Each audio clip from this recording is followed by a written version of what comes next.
नमस्कार. आज आपण ॲक्युप्रेशर थेरपीबद्दल माहिती बघणार आहोत. शारीरिक आणि मानसिक समस्यापासून दिलासा देण्यात ॲक्युप्रेशर थेरपी खूप फायद्याची आहे. मात्र शरीराच्या योग्य सांध्यावर ॲक्युप्रेशर केले तरच लाभ मिळतो.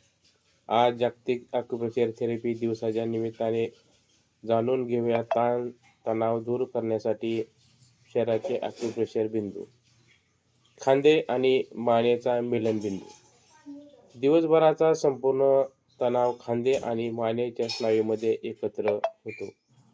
खांदे आणि मानेच्या मिलनबिंदू प्रेशर बनवल्यास यापासून आराम मिळतो.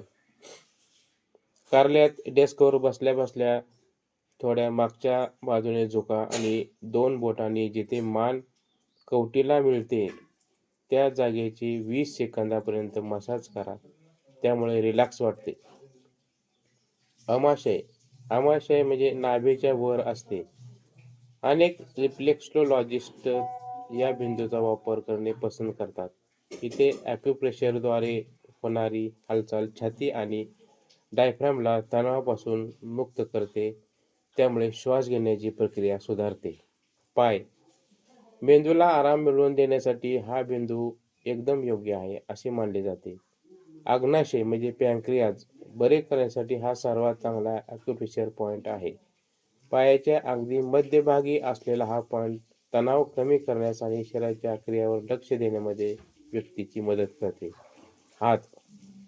हातावर दाब देताच तणावापासून आराम मिळतो. हा महत्त्वपूर्ण ऊर्जा चॅनल पैकी एक आहे. हा बिंदू हृदय, यकृत, आग्नाशयाला प्रभावित करतो. ज्या लोकांना तणाव जाणवतो त्यांचा बहुतांश यकृतामध्ये एकत्र होतो.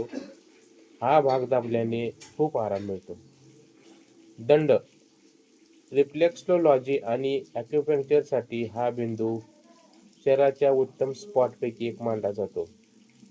तणाव आणि थकवा शरीरामध्ये उलटा ऊर्जा प्रवाह तयार करतात. अशा स्थितीमध्ये ॲक्युप्रेशर थेरपी अत्यंत उपयुक्त ठरते. यामुळे ऊर्जेचा प्रवाह सुधारतो तसेच ऊर्जा योग्य दिशेने जाऊन सोबतच थेरपी मानसिक एकाग्रता देखील वाढते. या बिंदूवर ॲक्युप्रेशर केल्याने ताण तणाव गायब होतो. तर आपल्याला ही माहिती कशी वाटली लाईक करा, शेअर करा, सबस्क्राईब करा. धन्यवाद.